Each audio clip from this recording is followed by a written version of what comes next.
Tal vez has escuchado hablar del Tribunal Constitucional del Perú, pero ¿sabes para qué sirve?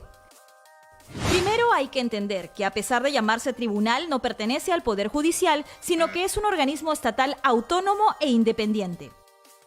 El Tribunal Constitucional es la máxima autoridad a la hora de interpretar la Constitución política. Está conformado por 7 magistrados que son elegidos por el Congreso y que solo se someten a la Constitución y a su propia ley orgánica.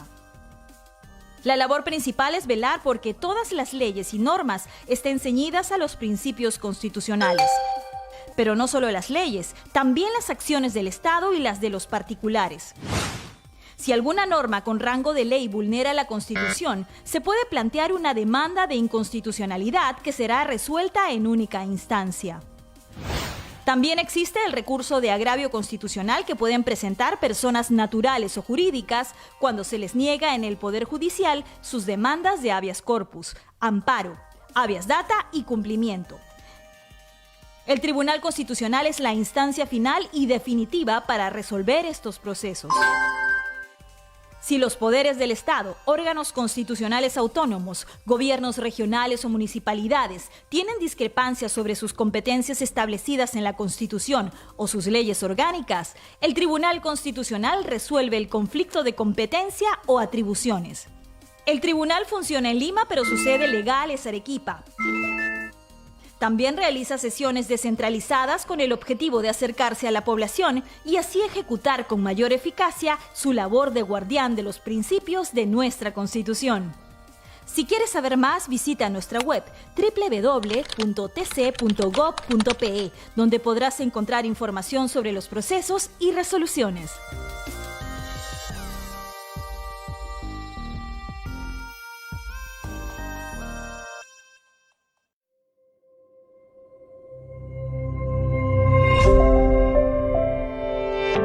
Hola, queremos contarte que el Tribunal Constitucional está cambiando.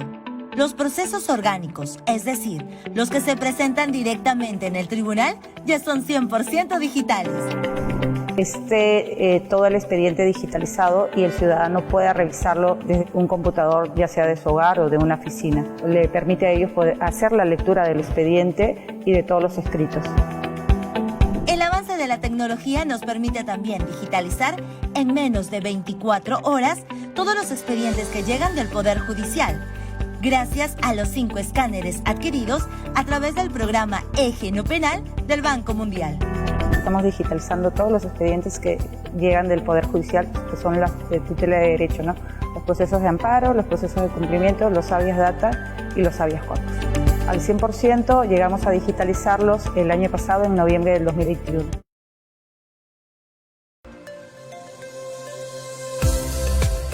El Centro de Estudios Constitucionales, CEC, es el órgano de apoyo académico y de investigación del Tribunal Constitucional. A través de diversas actividades, fomenta el debate, el conocimiento y difunde la jurisprudencia relacionada a temas constitucionales y de derechos humanos. El director general del Centro de Estudios Constitucionales es el magistrado Helder Domínguez Haro. Alex Ulloa Ibáñez ocupa el cargo de director académico. Nadia Iriarte Pamo es la directora de Estudios e Investigación. Y Orlando Curaca Con es el director de Publicaciones y Documentación. El CEC, a través de su portal web institucional, brinda al ciudadano diferentes publicaciones académicas sobre investigaciones constitucionales y temas jurídicos afines, además de mantenerlo informado acerca de las actividades académicas y noticias relacionadas al Centro de Estudios Constitucionales. También investiga el derecho comparado y otras realidades, así como la doctrina en materia constitucional y derechos humanos, a fin de contribuir en la toma de decisiones que adopte el Tribunal Constitucional en el marco de sus competencias. Asimismo, gestiona un centro de documentación y una biblioteca especializada en materia constitucional, procesal constitucional, de derechos humanos, filosofía del derecho y demás disciplinas vinculadas, que pronto abrirán sus puertas al público en general. Le damos la bienvenida y lo invitamos a conocer más acerca de la labor que realiza el Centro de Estudios Constitucionales del Tribunal Constitucional.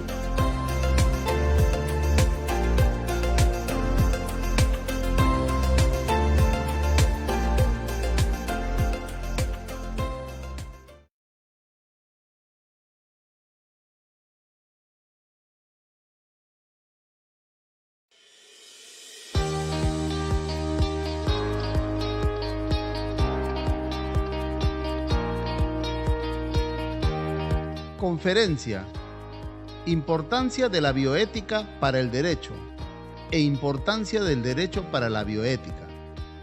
Expone Ronald Cárdenas Crens, profesor de Derecho de la Universidad de Lima, UNIFE, ESAN y de la Academia de la Magistratura.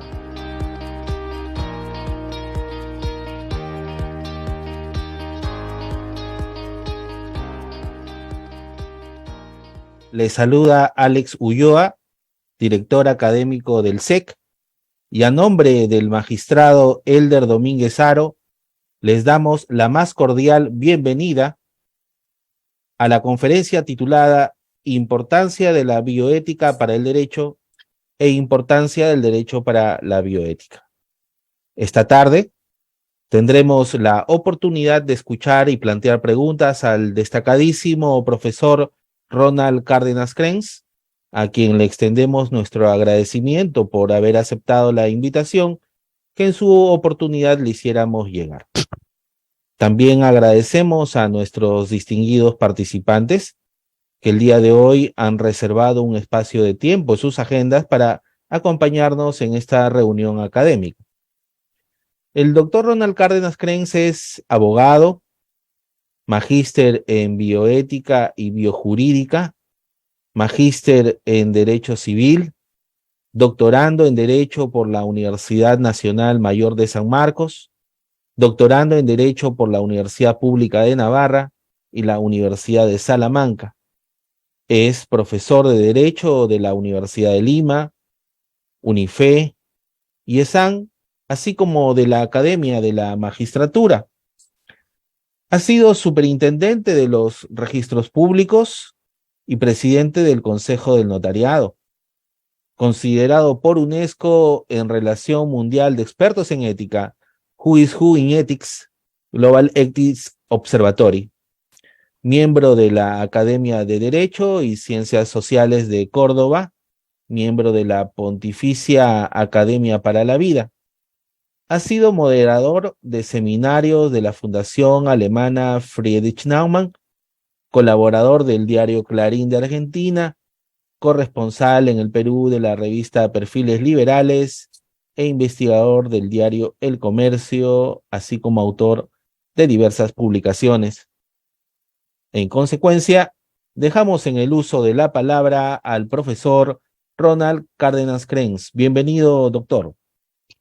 Muchas gracias. En primer lugar, saludar al público asistente y agradecer al Centro de Estudios Constitucionales del Tribunal Constitucional por la invitación y felicitarlo por su preocupación por promover la difusión del conocimiento, la difusión de la sentencia del tribunal y promover debates y análisis de temas importantes, algunos clásicos, algunos novedosos.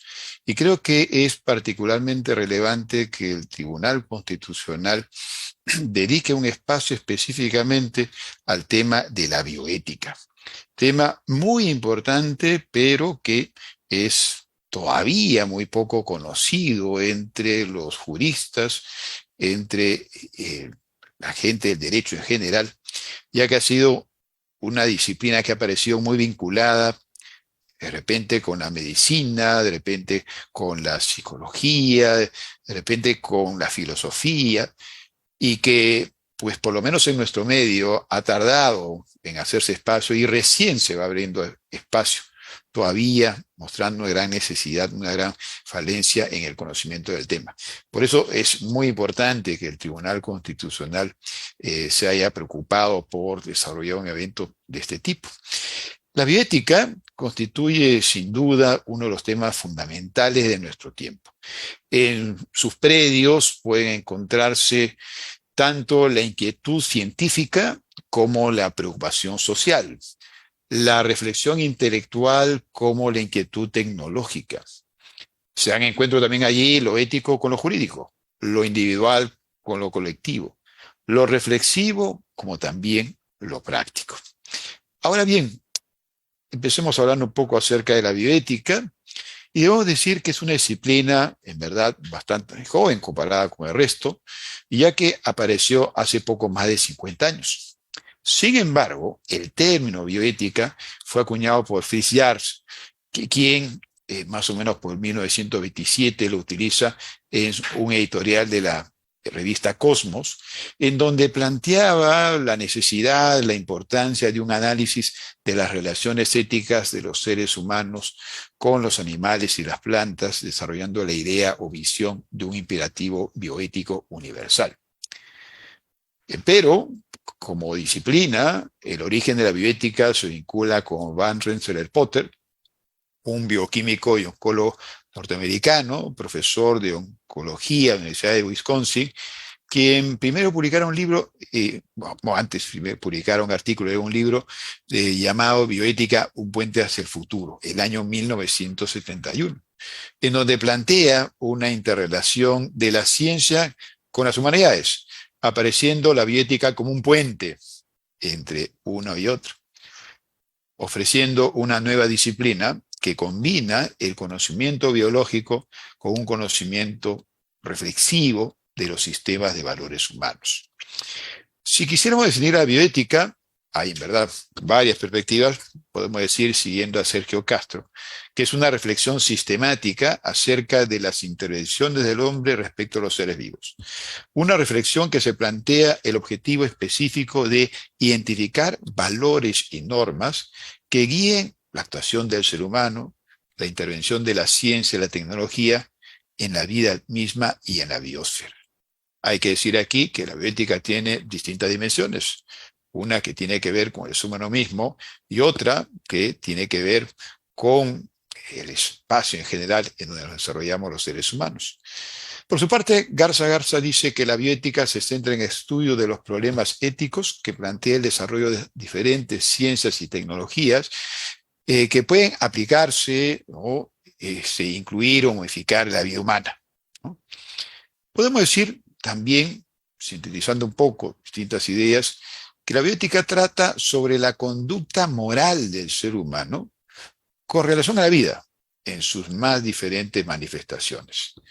El profesor español Francisco León dice a su vez que la bioética puede definirse como un intento de conseguir un enfoque secular, interdisciplinario, y hay que resaltar esta característica, prospectivo, global y sistemático de todas las cuestiones éticas que conciernen a la investigación sobre el ser humano y en especial a la biología y a la medicina.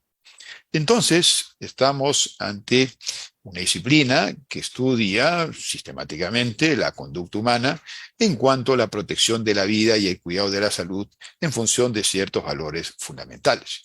De modo que la bioética busca dar respuesta en forma interdisciplinaria a los dilemas y conflictos que se dan con motivo del progreso médico y la intervención biotécnica del ser humano respecto a su propia vida.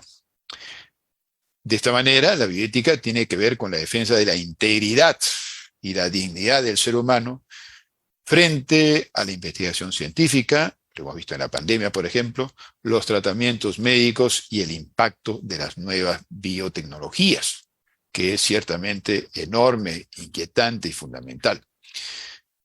Se preocupa por combinar los principios, los saberes éticos con el saber de las ciencias, para de esa manera, y aquí ya vamos entrando a la importancia que tiene para el derecho, alimentar, enriquecer la mirada del derecho respecto a distintas cuestiones fundamentales. Por ejemplo, podría uno pensar que tiene que decirle la bioética al derecho sobre el tema del aborto y la eutanasia, si hay normas que regulan estas cuestiones. Pues tiene que decir mucho, ya que el derecho es una ciencia hermenéutica, es una ciencia interpretativa.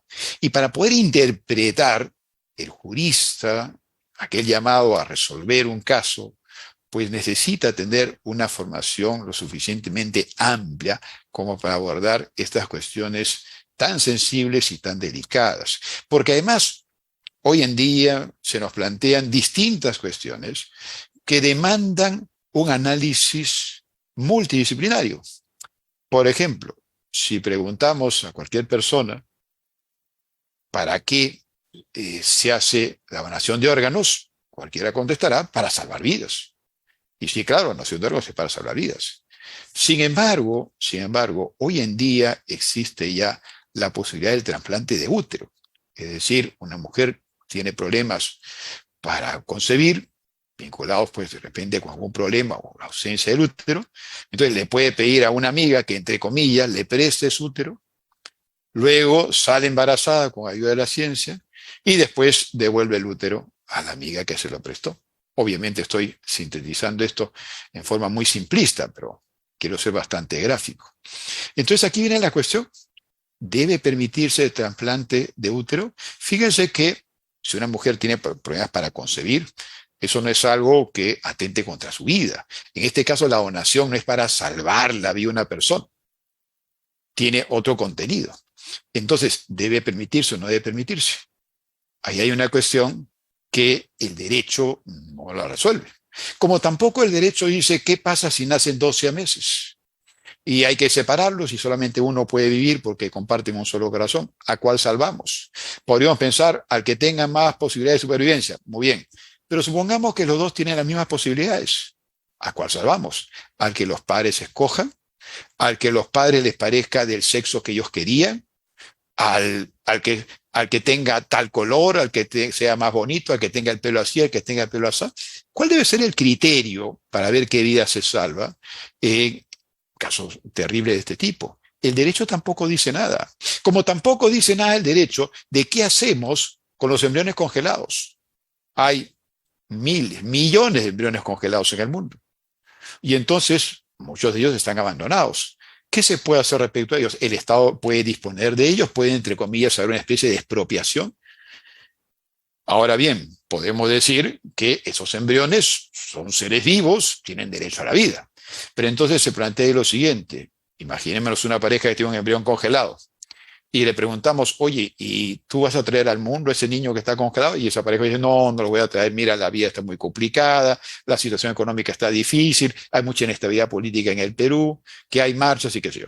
Y entonces, alguien puede decir, oye, ¿por qué no me lo das a mí? Yo quiero que tu hijo nazca. No, es mi hijo, pero si tú no quieres que nazca. Entonces, hay distintos problemas que se pueden plantear.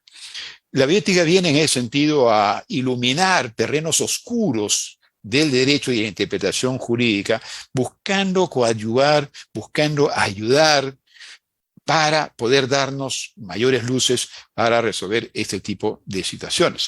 Entonces, de ahí que la bioética pues, nos aporta el saber de distintas disciplinas para pues, poder darle al jurista una visión más holística, más completa de las cuestiones que tiene que resolver.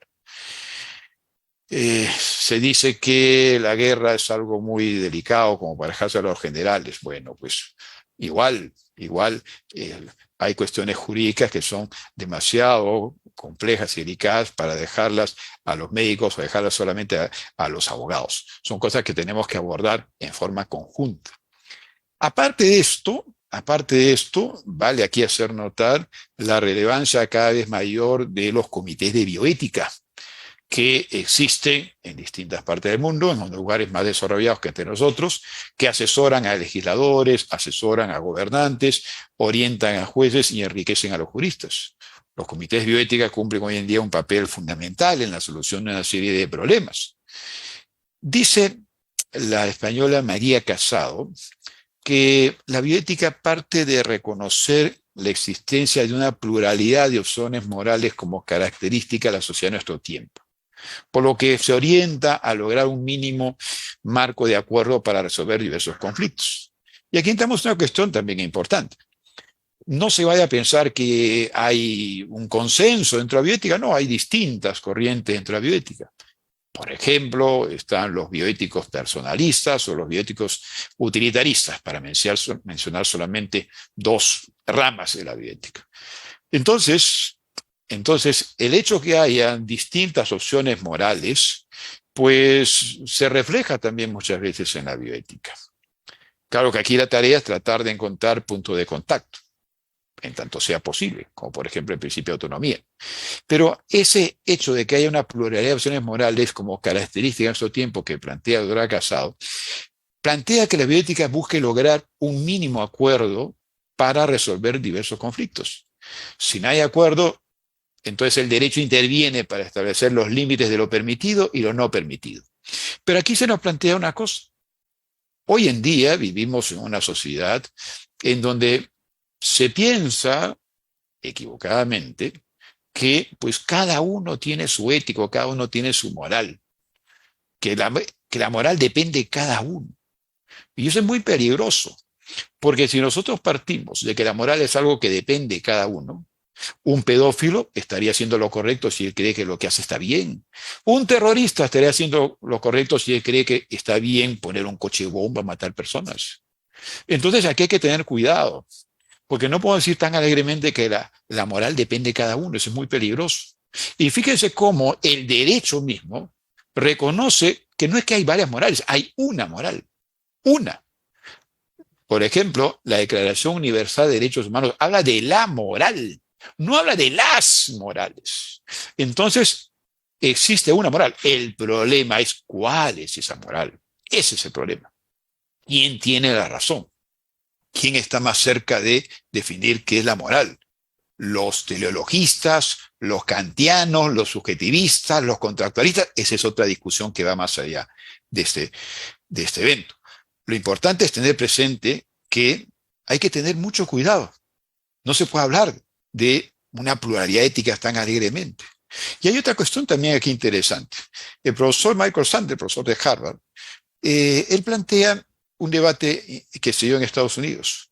Kennedy decía que el Estado debe ser neutral ante ciertas cuestiones de carácter social. Luego, Obama, años después, dice, no, el Estado tiene que pronunciarse. Entonces Sandel dice, el Estado debe ser neutral o no. Y aquí hay que tener cuidado. Porque a veces es neutral porque se quiere ser imparcial. Sí, pero muchas veces se quiere ser neutral para lavarse las manos, para no comprometerse. Y como dice Sandel, la justicia enjuicia. Y tenemos que tomar posición, por lo menos respecto a ciertos temas esenciales. Y esto es muy importante en épocas de relativismo moral como la que nos ha tocado vivir. Por eso dice María Dolores Vilacoro que frente al pluralismo político no podemos nosotros deducir lógicamente que debe admitirse un pluralismo moral. Hay que tener mucho cuidado. Pero aquí también en ese cuidado hay que tener presente que si hay una moral, el reto es tratar de encontrar cuál es esa moral y no creernos que es la nuestra. Tenemos que tener humildad para aceptar que todos queremos llegar a encontrar qué es lo correcto, distinguir el bien del mal. Pero esa tarea es una tarea interminable y nadie puede creerse dueño de la verdad, porque aquel que se cree dueño de la verdad cae en el fundamentalismo, cae en la soberbia. Y por lo demás, esa no es la actitud científica. La actitud científica siempre es cuestionarnos, interrogarnos constantemente. Solamente así podemos acercarnos más a la verdad. De repente, está más cerca de la verdad el doctor Ulloa, el doctor Lambert que está de espectador, o de repente cualquier persona. Puede ser. No sabemos quién está. Frente a esa incertidumbre, tenemos nosotros que escucharnos unos a otros, sin caer pues en esta idea de que somos dueños de la verdad y que tanto afecta a nuestro tiempo. La moral es una sola sin etiquetas. Y por eso dice también María Dolores Vilacoro que el otro asunto con el que hay que tener cuidado en esta búsqueda de cuál es la moral adecuada, que tenemos que tener cuidado de no caer en la idea de que el simple consenso baste para definir qué es moral y qué no es moral. Dice, no procede apostar por una ética consensuada, cambiante con los agentes sociales, con la promesa de unos mínimos corifeos de concesiones morales como halago social. No. Porque lo que es correcto no se define en función de lo que la mayoría diga. Si ese fuera el criterio, por ejemplo, si hacemos una encuesta en el Perú, la mayoría seguramente estaría a favor de la pena de muerte para determinados delitos. Y el que la mayoría esté de acuerdo no significa que por este solo hecho sea lo correcto. Entonces, aquí hay que tener mucho cuidado. Lo que ocurre es que llamados a aterrizar después de una discusión, ahí tenemos que asumir una posición determinada. Y ahí entra a tallar el derecho. Pero sobre eso iremos un ratito. Dice López y Avellán que el gran reto de la historia presente de la bioética es mantener su autonomía como ciencia sin perder su engarce, su vínculo con una ética general, avanzando criterios bioéticos universalizables para un mundo plural y global. Y aquí hay que advertir otro detalle. A veces se piensa y se confunde que la bioética tiene un contenido religioso, y no es así. La bioética bien llevada, bien entendida, se basa en un criterio racional, como forma de llegar a la verdad. Claro que hay algunas discusiones técnicas en el camino. Por ejemplo, si es una disciplina o es una ciencia. Hay bioeticistas que dicen que es una ciencia y hay quienes dicen que es una disciplina. Por ejemplo, José Avellán y Mónica López Barahona dicen que merece el estatus de disciplina, no es ciencia, porque pertenece a una disciplina más amplia que es la ética, con lo que se podría definir como una ética aplicada a la ciencia de la vida en general. Pero más allá de discutir si la bioética es o no una ciencia, como más allá de discutir si el derecho es o no una ciencia, las cosas son lo que son, independientemente de cómo las califiquemos. Y a veces ocurre que nos distraemos en discusiones muy acaloradas que de repente no van a lo más importante. Y aquí tenemos que fijarnos en lo que es más importante, que son los contenidos de la bioética. Y para entenderla mejor, podemos aquí revisar algunas características de esa disciplina, ¿no? Y siguiendo a Francisco León, podemos plantearnos aquí lo siguiente. En primer lugar, la interdisciplinariedad. La bioética, por su naturaleza, es dialógica. Implica un diálogo entre las ciencias y las humanidades, un diálogo entre los profesionales de distintas áreas. Es decir, en la bioética tienen la palabra los médicos, los abogados, los filósofos, los teólogos, los biólogos, los químicos, los sociólogos, los antropólogos, en fin, los educadores. En cada caso tendrán distinta participación, pero es algo que nos compromete a todos, porque los temas de la bioética comprometen a la humanidad en general. Asimismo, la bioética promueve el debate en una sociedad plural, basada en la tolerancia. Y la actitud tolerante no consiste en tú tienes que aceptar mi opinión, no. Significa que tenemos que escucharnos unos a otros. Y la tolerancia podríamos definirla como buscar juntos la verdad. Y para buscar juntos la verdad, tenemos que partir de la idea de la necesidad de buscarla. Pero si nos creemos dueños de la verdad, no nos vamos a preocupar en buscarla y entonces no vamos a poder avanzar. Aparte de esto, otra característica es que la bioética busca elaborar una teoría de fundamentación apoyada en los principios de no maleficencia, justicia, autonomía y beneficencia, entre otros. Analizando también la aplicación efectiva de esos principios en el ámbito clínico con dos aspectos prácticos importantes, señala el citado autor. Una metodología de análisis de casos clínicos que ayude a los profesionales de salud a la hora de resolver conflictos en un mundo cada vez más conflictivo, y de cambio de modelo de relación médico-paciente, ¿no? Superando viejos esquemas paternalistas. Por otro lado, la creación de comités de ética asistencial o ética clínica al interior de los hospitales, ¿no? Y que han difundido el interés por la bioética, su enseñanza, y son hoy un instrumento institucionalizado de servicio de calidad de atención en salud y de humanización de la relación clínica. Y vale decir algo más sobre la bioética. La bioética no es un ejercicio teórico, filosófico en el sentido de abstracto. La bioética tiene un contenido netamente práctico. Y lo voy a explicar con un ejemplo muy claro y dramático.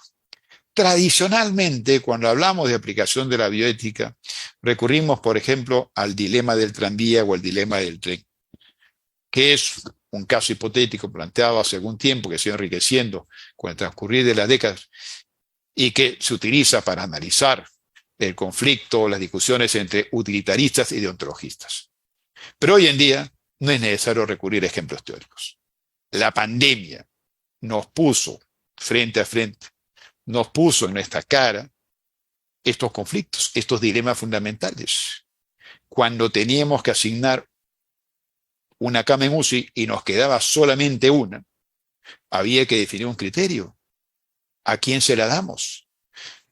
Si queda una sola cama, ¿a quién se la damos? ¿Al que llegó primero a la persona que cumple un papel social más importante, a la persona más joven, a la persona más vieja, a la persona que aporta al hospital, a la persona que no aporta al hospital. Fíjese que en la época de la pandemia hubo un caso aquí en Lima, en el hospital de Bagliati.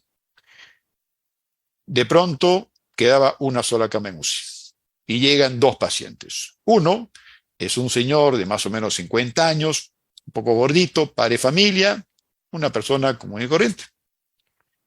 Y llega también un chico joven de unos 20 y tantos años, saludable, salvo que tenía COVID, claro, y que estaba en la cárcel por varios delitos. Entonces había que resolver a quién se le daba la cama en UCI. Había que decidir a quién se salvaba y a quién no. Y entonces aquí viene la pregunta, ¿a quién salvarían ustedes? ¿A este señor, padre de familia de 50 y tantos años, que tiene algo de sobrepeso, que tiene sus 3 hijas, o a este tipo joven que pues está en la cárcel? ¿Y quién tuvo que decidir? Tuvo que decidir un médico que estaba a cargo en ese momento del área, un médico de 28 años, tuvo que decidir. Y entonces ahí se plantea un dilema bioético. Dicho sea de paso, escogió salvar al delincuente. Pero esto nos plantea varias cuestiones. En España, tempranamente con la pandemia, se dijo un momento determinado, nadie va a salvar a los viejitos de los asilos, los dejan ahí, los dejan ahí. Y entonces la política que se adoptó en España, Italia y otros países es dar preferencia a los más jóvenes, con lo que a los adultos mayores se les condenaba a morir, como asumiendo, ya tú viviste suficiente, mala suerte. ¿Ese es el criterio correcto? Fíjense algo bien interesante.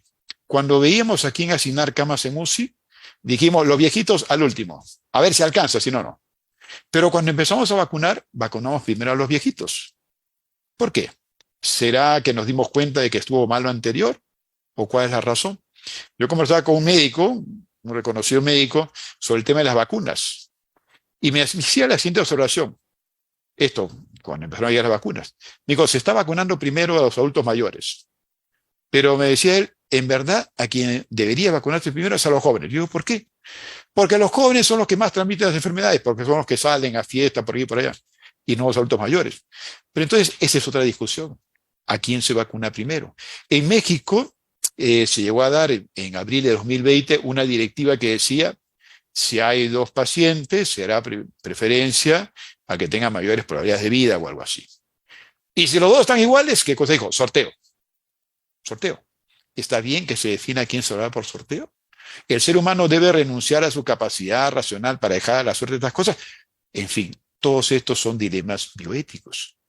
Ahora, para resolver los distintos problemas que aborda la bioética, que son de los más diversos, tiene que ver la manipulación genética, el suicidio asistido, la posibilidad del trasplante de cerebro, en fin, la aplicación de medicamentos, realización de experimentos, etc. La bioética ha recurrido a definir algunos principios fundamentales. La bioética trabaja sobre la base de principios. Y entonces, dentro de estos principios tenemos, y quizás habría que decir siempre en primer lugar, el principio de respeto a la vida humana, como cuestión básica, ¿no?, a la hora de defender principios tanto en cualquier sistema ético como jurídico, la defensa y protección de la vida humana. Luego, la autodeterminación, el principio de respeto a la autonomía de la persona, que se basa en el valor de la libertad. Después, principio de beneficencia, hay que buscar siempre hacer el bien, no hacer el mal. Toda intervención debe orientarse en ese sentido. Aquí vale decir que algunos añaden otro principio que es el no maleficencia. En realidad que hay una pequeña discusión, porque si hablamos de principio de beneficencia, puede estar implícita la no maleficencia, ¿no? O sea, hacer el bien supone no hacer el mal. Pero en fin, hay quienes lo distinguen como dos principios distintos y hay quienes lo tratan como uno solo. Principio de justicia, ¿no? Y aquí, claro, todos estamos de acuerdo con la justicia. El problema es que es la justicia. Justicia es dar a cada quien lo que le corresponde. Dicen definiciones clásicas, pero la pregunta es, ¿y qué es lo que le corresponde a cada uno? Esa es otra cuestión importante definir. ¿Qué es lo que le corresponde a cada uno? ¿Quién lo determina? El caso de Charlie Gard, un chico en Inglaterra, que los médicos del hospital habían dicho que ya no había posibilidad de salvarlo, el niño estaba conectado a una máquina y los médicos querían que se desconectara al niño. Los padres no querían desconectarlo, querían llevarse al niño a Nueva York, porque en Nueva York ellos habían descubierto que había un tratamiento contra la enfermedad de Charlie. Los médicos se oponían a que los padres llevaran al hijo. Y entonces, ¿qué resolvió la justicia británica? Y esto llegó hasta el Tribunal Europeo de Derechos Humanos. Resolvió que quien debía decidir eran los médicos, no los padres. Y así hay otros casos más también en Europa. Entonces aquí viene la pregunta. Si se trata de la vida de un hijo, ¿el Estado debe decidir por uno? Y es curioso, porque en Inglaterra, donde se habla mucho de la libertad, el Estado asume una posición paternalista.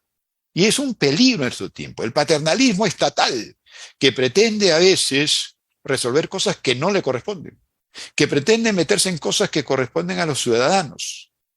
Y ese es un tema muy delicado. Muy delicado. Por ejemplo, el Tribunal Constitucional hace varios años dijo en una sentencia expresamente que las personas tienen derecho a tener relaciones sexuales desde los 14 años. La pregunta es, ¿eso es algo que deba decir un tribunal? ¿Eso es algo sobre lo que corresponde a pronunciarse? ¿Es una cuestión legal que tiene que definir un tribunal? ¿O más bien es algo que tiene que definirse por la psicología, la educación o la sociedad misma? En fin, a veces, claro, con la mejor intención seguramente, pero el Estado asume algunas posiciones que pueden ser paternalistas y restrictivas de la libertad del ser humano. Quizás en el tema de la justicia podríamos mencionar aquí la idea de Francisco Miro Quesada Cantuarias, el gran filósofo peruano. ¿Qué es lo justo? Lo justo es aquello que es racional. ¿Y qué es lo racional? Aquello que no es arbitrario. Lo que se complementa con una idea de simetría, que es un principio de la física que jala Miro Quesada al ámbito del derecho y que puede tomarlo prestado también la bioética. También tenemos el principio pro persona o pro homine, que es tan importante para resolver una serie de conflictos, ¿no? El derecho debe interpretarse siempre de manera que favorezca más a la persona. Y este principio es esencial, lo conversaba hace unos días con un magistrado justamente del tribunal, para resolver, por ejemplo, discusiones entre lo que resuelve una Corte Internacional y lo que dice la Constitución cuando se contradicen ambas normas. Principio de igualdad, el principio del mal menor. Entre dos males, pues habrá que elegir el menor. El principio del doble efecto, que es muy comentado en medicina, ámbito bioético. El principio terapéutico, también. Principio de proporcionalidad, que es la base para resolver conflictos entre principios, ¿no? O criterio de ponderación. Ahora, volviendo a León Correa, él habla de dos principios fundamentales reconocidos unánimemente. Dice, respeto a la vida y autodeterminación de la persona. Junto con otras reglas y normas concretas y específicas, no matar, el uso de medios proporcionados, principio de totalidad, el consentimiento informado, obviamente que no se puede dejar de mencionar en cualquier discusión sobre estos temas, y algunas reglas específicas de la deontología médica, el principio de beneficencia, el principio de benevolencia, la confidencialidad, etcétera, etcétera. Ahora bien, si entramos a profundizar un poco más la relación entre bioética y derecho, vemos que dentro de los principios más reconocidos de la bioética se habla de autonomía, justicia y beneficencia. Lo interesante, como señala Villacoro, es que estos principios, y los abogados lo saben muy bien, ya estaban en los textos de Ulpiano. Ya hace siglos en el derecho romano aparecían, porque se decía vivir honestamente, no dañar a otro, dar a cada cual lo que le corresponde. Entonces es interesante que estos principios tan difundidos de la bioética son también principios jurídicos. Así que hay una relación troncal, fundamental entre la bioética del derecho, de la que de repente en un principio no se tuvo suficiente idea, pero que analizar las cosas se puede descubrir. Además, Herrera Fragoso agrega un principio que denomina indubio pro bios. En caso de duda, se buscará el beneficio de la vida humana. Ahora, entonces, algo que tenemos que tener claro, la bioética es una disciplina interdisciplinar que busca analizar temas fundamentales que le competen desde una perspectiva multidisciplinaria. Y esa puede ser una pista, una guía, una orientación, un punto de partida para resolver cuestiones como, por ejemplo, volviendo a un tema que mencionaba hace un ratito, ¿qué hacemos con los embriones congelados cuyos padres no lo van a utilizar? ¿Qué pasa si hay embriones congelados y los padres no pagan el gasto de mantenerlos? Porque si se congelan embriones hay que pagar ese gasto. ¿Qué pasa si alguien congela su cerebro, porque se muere por supuesto, y la familia no paga el mantenimiento? ¿El Estado tiene obligación de pagarlo o no? Y podemos preguntarnos, más aún, ¿debe permitirse la congelación de embriones? ¿Está bien que se creen seres humanos para dejarlos ahí congelados como un adoquín, como un cubo de hielo? ¿Es lícita la creación de bebés medicamentos? ¿Hasta qué punto podemos intervenir genéticamente en la creación de bebés? ¿Debemos crear bebés a la carte, donde se escoja el color de pelo, el color de ojos, color de piel, tamaño, etcétera? ¿Puedo yo, que de repente pues soy chato, y mi esposa que también es bajita, decirle, doctor, queremos un hijo que mida pues 1,75 m, no estamos cansados cuando digan chato, chata? O podríamos decirle, doctor, mi esposa y yo somos de raza negra y nos discriminan toda la vida, no queremos que nuestro hijo sufra eso, queremos que usted pues nos ayude para tener un hijo que sea blanco. ¿Puede aceptarse eso o no? O sea, son cuestiones muy complejas. Hay el caso en Estados Unidos de una mujer, Natal Rachel, que ella es blanca, sus padres son caucásicos, pero ella se siente de raza negra. Y ella pide que la reconozcan como raza negra. El pelo se ha ondulado, se ha bronceado, y quiere que la consideren como raza negra, porque ella dice, yo me siento de raza negra. ¿Está bien? ¿La raza se define en función del querer, del sentir, de la voluntad, o es un dato objetivo? Es una pregunta interesante. Hay un señor, hace unos 3 años, me parece que era un holandés, que el señor tenía pues sus 60 años más o menos, y decía, quiero que me pongan mi DNI, que yo tengo 40, porque yo me siento de 40. La edad es algo que puede definirse en función de la voluntad. Bueno, yo feliz, por supuesto, si fuera así. Ahora, ¿qué cosas se definen en función de la voluntad y qué cosas no? Pero vuelvo al ejemplo de esta mujer de raza blanca que quería que la consideren de raza negra. Yo hice un experimento una vez con un grupo de alumnos. Les pregunté a un grupo de alumnos, le puse el caso, una mujer blanca quiere que la consideren de raza negra porque se identifica con la persona de raza negra y que esto que el otro. ¿Debe permitirse o no? La mayoría me dijo, sí, por supuesto, si ella quiere que la consideren de raza negra, que la consideren de raza negra. Es una cuestión cultural. A otro grupo le planteé el caso al revés. Una mujer negra se siente blanca y ella quiere defender a los blancos porque los blancos también son discriminados en algunas partes. Y ella dice que se siente blanca. ¿Debería permitirse que esta mujer negra cambie su documento de identidad, suponiendo que se aparezca en su documento de identidad, y se considere raza blanca? Y los alumnos me dijeron no. Entonces, ¿cuál debe ser la cuestión? ¿Cómo debe definirse la identidad? Que es otro tema fundamental, un tema muy complicado. Aparte de esto, los padres saben que un bebé concebido mediante fecundación asistida tiene mayores riesgos de padecer ciertas enfermedades como el síndrome de Angelman o Bedwick-Wiedemann. Saben que hay mayores riesgos de tener problemas cardíacos, inclusive problemas de vista, los niños concebidos por fecundación asistida. Saben que tienen mayor riesgo de autismo los niños concebidos por fecundación asistida. Acá hay todo un tema que ojalá en un momento se pronuncie el Tribunal Constitucional. El derecho al consentimiento informado de quienes se someten a técnicas de reproducción asistida. Puede ser, podemos convenir, bueno, el que quiere hacerlo, que lo haga, muy bien. Pero ¿dónde está la información que le dan a los padres de los riesgos que hay para esos niños? Al principio no habían estudios, hoy día hay estudios científicos que revelan que los niños concebidos por fecundación asistida tienen mayor riesgo de sufrir ciertas enfermedades. Pero eso no le dicen a nadie. No le dicen a nadie. Y entonces vemos más casos de problemas de niños concebidos por esta vía. Entonces la bioética puede servir, de hecho, para enriquecer el análisis jurídico. Empero, antes de esperar encontrar en la bioética una respuesta concreta a cada una de las cuestiones que afloran, hay que dejar constancia y valorar su naturaleza dialógica. O sea, no es que la bioética nos va a dar todas las respuestas, no, pero puede ayudarnos a acercarnos un poco más a ella.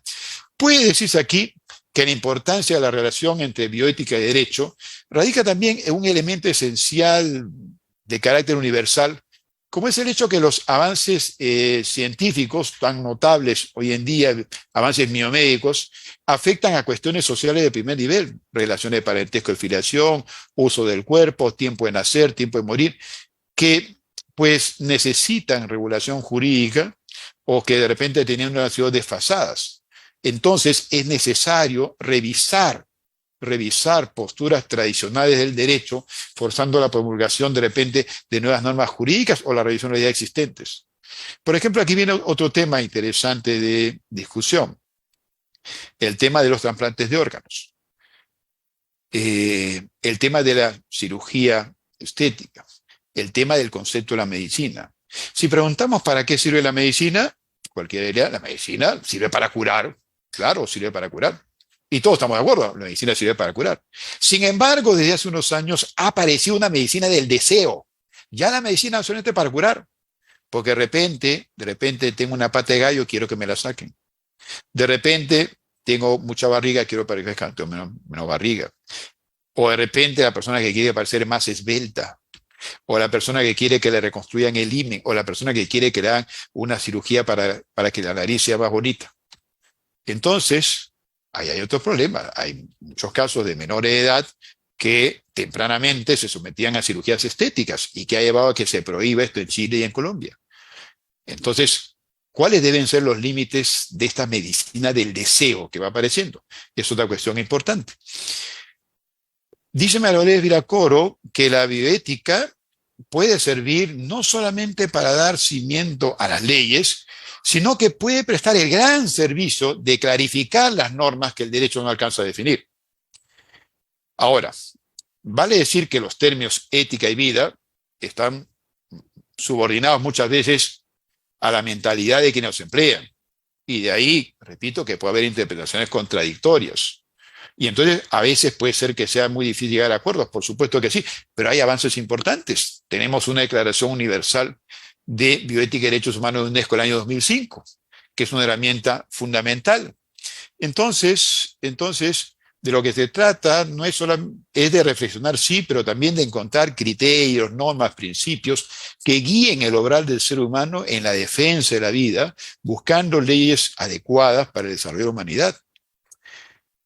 Ahora bien, así como la bioética es importante para el derecho, y los abogados deberían preocuparse más, y además, me olvidé de un detalle importante, hoy en día nuestros tribunales en general, están resolviendo casos que tienen que ver con la bioética sin haber estudiado bioética.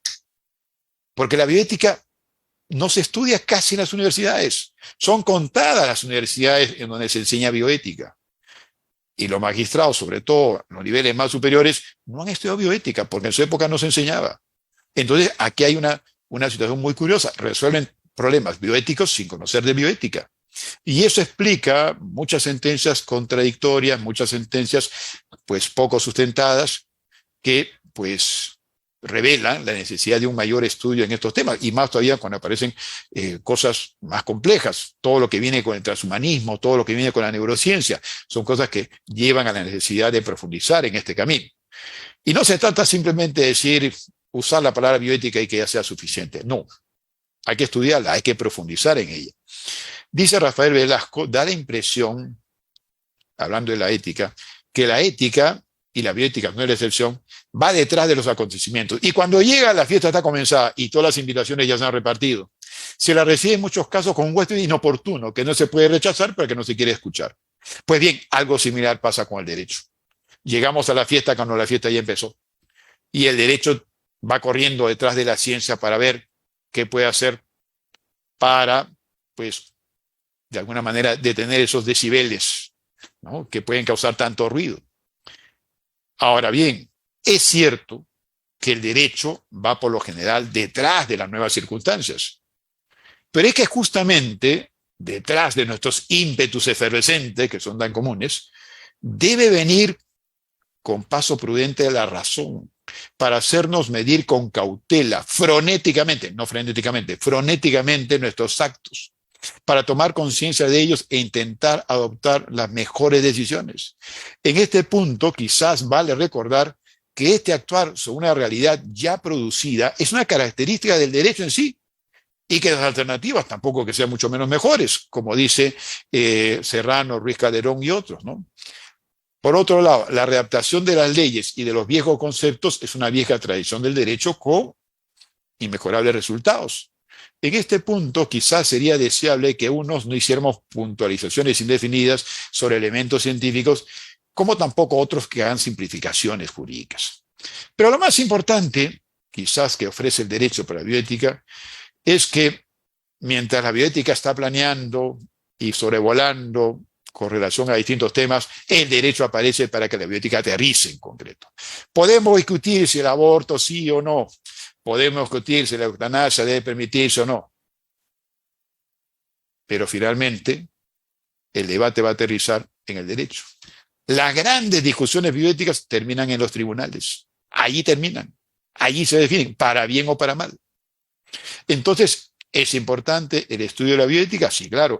¿Es importante el consejo o los comités de bioética? También. Como también es importante que existan declaraciones de derechos como la ya mencionada declaración de UNESCO. Ahora, sobre este tema hay una discusión también interesante. Se ha discutido a nivel internacional si esta declaración tiene fuerza imperativa o no, porque alguien dice, no, solamente si es que ha sido ratificada y aprobada. Pero aquí vale decir lo siguiente, ¿no? Dice Pilar Iruela, en Argentina, que, bueno, si no asumimos la obligatoriedad jurídica de estas declaraciones, quedarían reducidas al mundo las buenas intenciones. Y frente a los derechos humanos, los estados quedan compelidos a garantizar su cumplimiento por propio imperio de la humanidad en la que une sus raíces.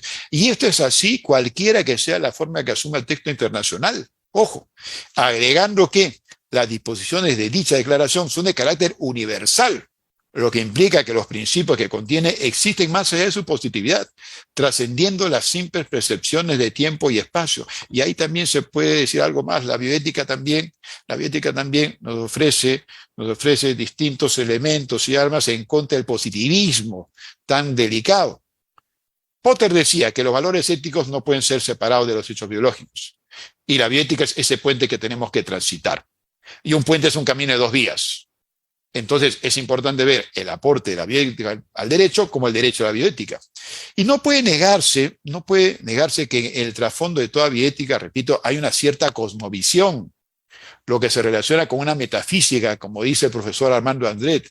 Empero, ella necesita un cierto anclaje que resulte lo suficientemente participativo por los integrantes de la comunidad a fin de no convertirse en una disciplina meramente pragmática e instrumental, que es algo con que hay que tener cuidado. Esta declaración puede verse como una brújula para navegar en los complejos mares en donde discurre la humanidad, buscando pues ser acaso una guía, una orientación o de repente un lamparín que puede iluminarnos entre esas áreas brumosas en las que navega la humanidad. Y ya para ir terminando,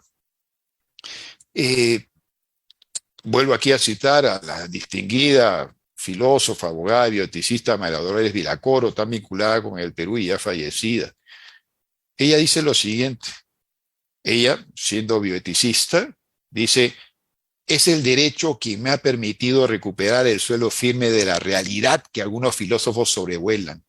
La bioética pone unos límites a la aplicación de los nuevos avances a los seres humanos por medio de las normas morales. Pero creo que ha llegado la hora de que la ciencia jurídica imponga el orden, que es uno de sus fines, embridando las teorías abstractas que la bioética propone. La bioética es deudora de filosofía, sí, de la ética también, de la medicina también, pero también del derecho. Y ahí hay una alianza estratégica entre ambas disciplinas para tratar de ayudarnos en este camino tan complejo de llegar a la verdad. Claro que, como dice el profesor Atienza, quizás el problema fundamental de la bioética es cómo pasar de los principios a las reglas. Es decir, la bioética, para resolver los distintos casos que tiene que afrontar, nos dice, tenemos que asumir una mirada casuística, jurisprudencial. Y para ello nos pueden servir los principios. Ahora, ¿qué principio más importante? Hay quienes dicen que autonomía, otros dicen beneficencia, otros justicia, pero también hay quienes dicen, en cada caso habrá que ver cuál es el principio más importante. Entonces, a través de esos principios podemos encontrar una guía, una pauta, una orientación. Esos principios nos pueden servir de guía para inspirar al legislador, para motivar a los llamados a resolver y para crear conciencia entre los ciudadanos. Esos principios, al servirnos de guía, tampoco que nos indiquen un camino único y certero. No. Es un camino que tenemos que transitar. pero que tenemos que transitar juntos con espíritu reflexivo y la mente abierta para tratar de llegar a la verdad. Es imposible alcanzar la verdad en forma absoluta, pero en la medida en que dialoguemos, conversemos, nos escuchemos unos a otros, sin discriminar a nadie de entrada, solo en esa medida podemos tener la esperanza de acercarnos siquiera un poco más a la verdad, que es como el horizonte, que está ahí en algún lugar, que no podemos nunca llegar a él y alcanzarlo, pero que nos inspira y nos motiva para pensar después en un nuevo amanecer. Muchas gracias. Muchísimas gracias, doctor Ronald Cárdenas Krens, por su destacada participación y exposición. Vamos a pasar a la rueda de preguntas.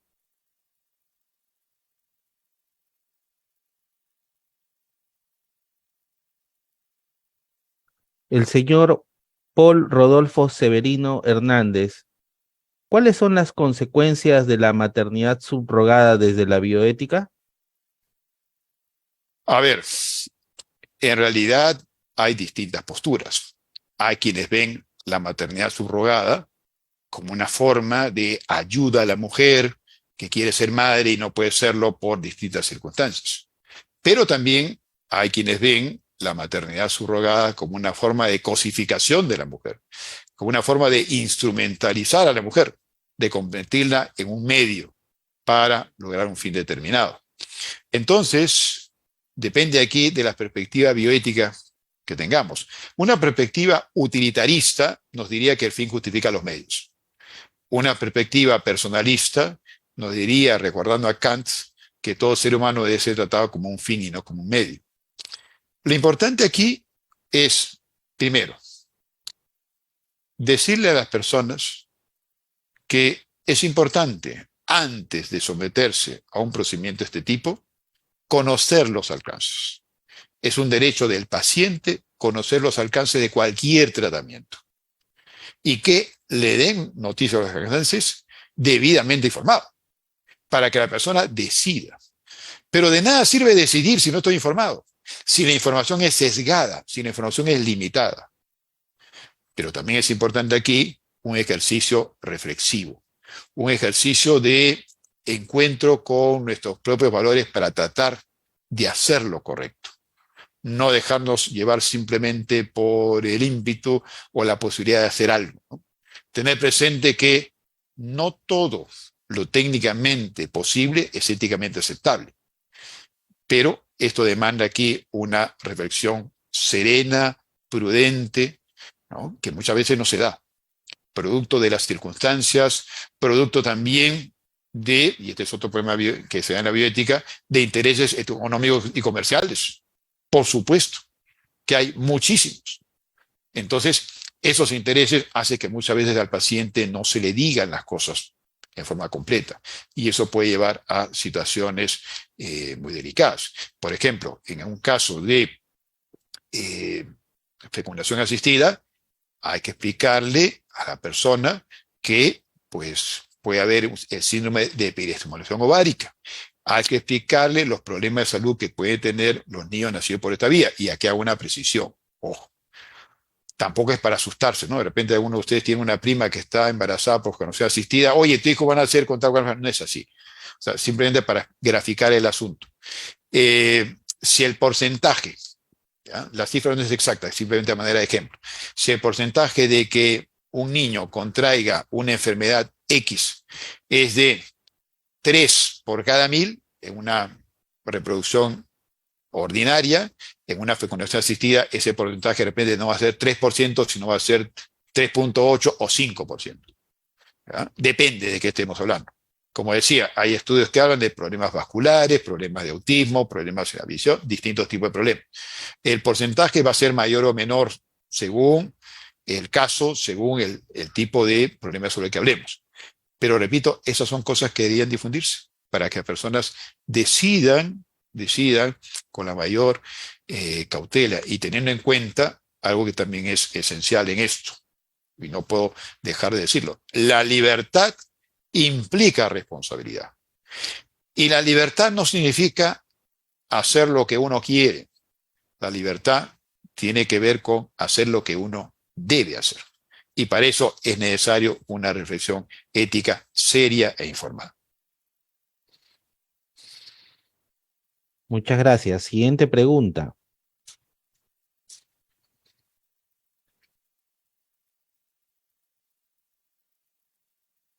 De parte de la señorita Catherine Maslucán Ramos. ¿Es posible la aplicación de la bioética en el derecho peruano? Sí, claro, es posible. Sí, sí. De hecho, hay algunas pautas para la aplicación de la bioética que ha aprobado el Estado peruano. Lo que falta es la formación de los jueces en esta materia y el desarrollo de estos conceptos. Cuando se aprobó la Declaración de Bioética y Derechos Humanos de la UNESCO, yo hice llegar una consulta a la Cancillería, ¿no?, preguntando si esta declaración, que era el año 2007 por ahí, si no había sido ratificada por el Estado peruano, se obligaba o no, y la Cancillería dijo que sí obligaba, ¿no? El problema, repito, es que como no hay conocimiento del tema, no se aplica, y nos quedamos simplemente en mirar qué dice el Código Civil, qué dice el Código Penal, y de repente hojeamos la Constitución y ahí se acaba el asunto. Y no es así.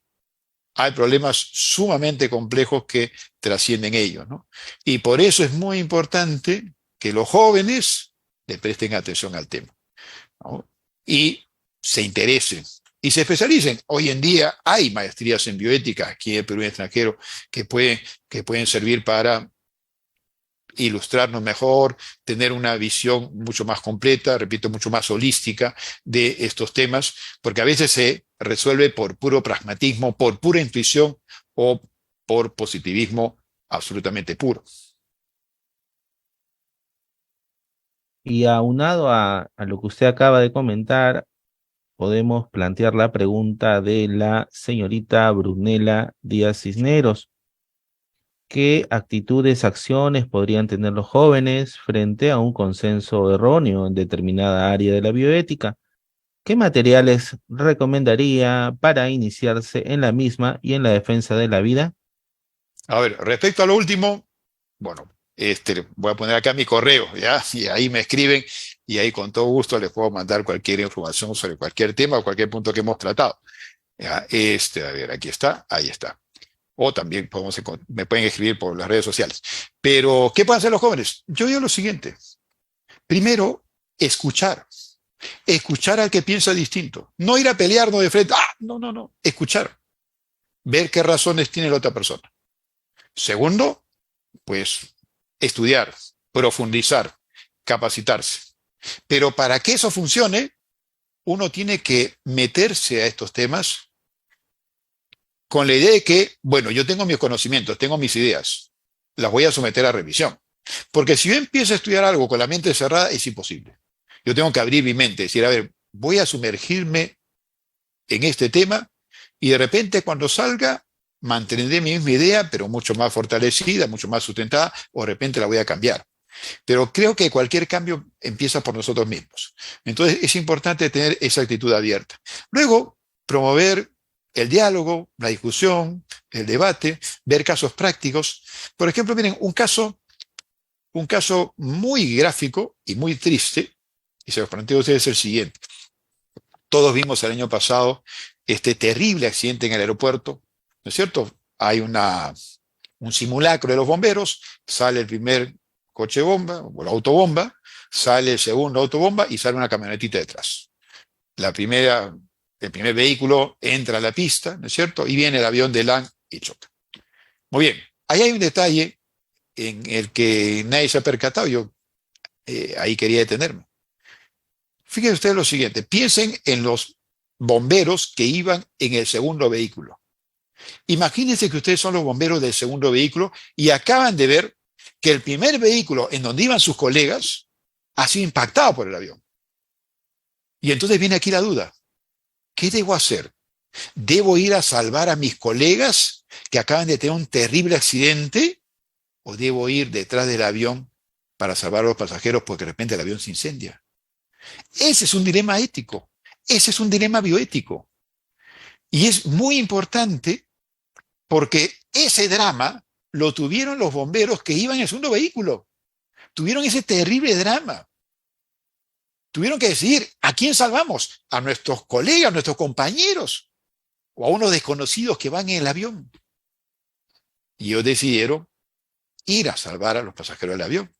Yo he visto las imágenes, no les miento, decenas de veces, porque quería ver qué había pasado con ese segundo vehículo de los bomberos. ¿Ya? Y después de ver un montón de videos por todas partes, ya pude ver lo que pasó. El avión impacta contra el primer vehículo. De ahí las imágenes demuestran que el avión sigue su recorrido, empieza a salir algo de fuego ahí, y después el avión para, aparece otro vehículo de bomberos, por parte norte, izquierda, o sur en verdad, y a rato, detrás en las imágenes se ve que hay una manguera que empieza a apagar el incendio ahí del avión desde atrás. Esa manguera, ¿qué era? Era el segundo vehículo de los bomberos. ¿Se imaginan ustedes el drama de estas personas y también su heroísmo y entereza al dejar a sus compañeros para ir a salvar a unos desconocidos? Entonces, ¿hicieron lo correcto o no? Desde una perspectiva utilitarista, la respuesta es sencilla. Bueno, entre salvar a 3 personas, si es que podían salvarse, o salvar a 200 y pico, hay que salvar a 200. Pero en una perspectiva personalista, humanista, deontologista kantiana, hicieron lo correcto. ¿Por qué? ¿Cuál es el telos? ¿Cuál es el sentido de la actividad del bombero? Salvar vidas de ciudadanos. Entregar su vida y lo suyo por los otros. Y ellos sacrificaron el ir a salvar a sus amigos por ir a salvar a esos más de 200 pasajeros que estaban en el avión. Y ese es un acto que merece el mayor reconocimiento, la mayor consideración, porque el drama debe haber sido terrible. Y ellos tuvieron que vivir en carne propia un dilema bioético, como nos pasa a todos. Mañana más tarde puede ser que el papá de ustedes lo lleven a UCI, y porque está mal, o lo lleven a una clínica porque está mal, y el médico les diga, tú tienes que decidir, ¿entubamos a tu padre o lo mandamos a piso y a ver qué pasa? Y si el paciente no puede decidir, claro. Entonces, hay decisiones bioéticas que la vida nos lleva a tomar. No todo está en las leyes. La ley trata de resolver distintas cosas, trata de anticiparse, pero la realidad es mucho más compleja, es mucho más difícil. Y entonces ahí entra a tallar la bioética para ayudarnos a tratar de resolver esos dramas que nos plantea la vida. Muchas gracias. Han habido muchas preguntas, no podemos plantearlas todas por temas de tiempo. Vamos a realizar una pregunta final al doctor Cárdenas Crens. De parte de la señorita Ana Vázquez, considera que debería realizarse una constitucionalización de los principios de la bioética. La pregunta interesante, ¿eh? Yo creo que no es necesario. Para empezar, la autonomía ya está cuando se reconoce la libertad. La justicia está implícita en distintas normas y la beneficencia también. Yo creo que no es necesario constitucionalizar estos principios. Yo creo que lo que es necesario es divulgarlos, difundirlos. Y por eso es importante que las facultades de Derecho se preocupen por crear seminarios, eventos, cursos sobre bioética. Y por eso es importante que una institución tan fundamental en el país, en el ámbito del derecho como el Tribunal Constitucional, dedique tiempo para abordar estos temas. Creo que eso es muy significativo y eso es muy valioso, y por eso el aplauso al Tribunal Constitucional por pensar en este tema. Más allá de que el expositor no sea, por supuesto, el mejor que pudiera haber encontrado, vale ese espíritu y esa preocupación y esa inquietud divulgadora del Tribunal Constitucional.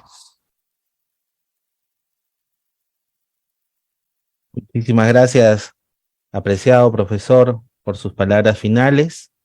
El Tribunal Constitucional del Perú y el Centro de Estudios Constitucionales agradece la participación de todos los presentes, agradece la exposición del profesor Ronald Cárdenas Crens y los invitamos a que puedan unirse en nuestras próximas actividades académicas El día de hoy, el evento ha concluido.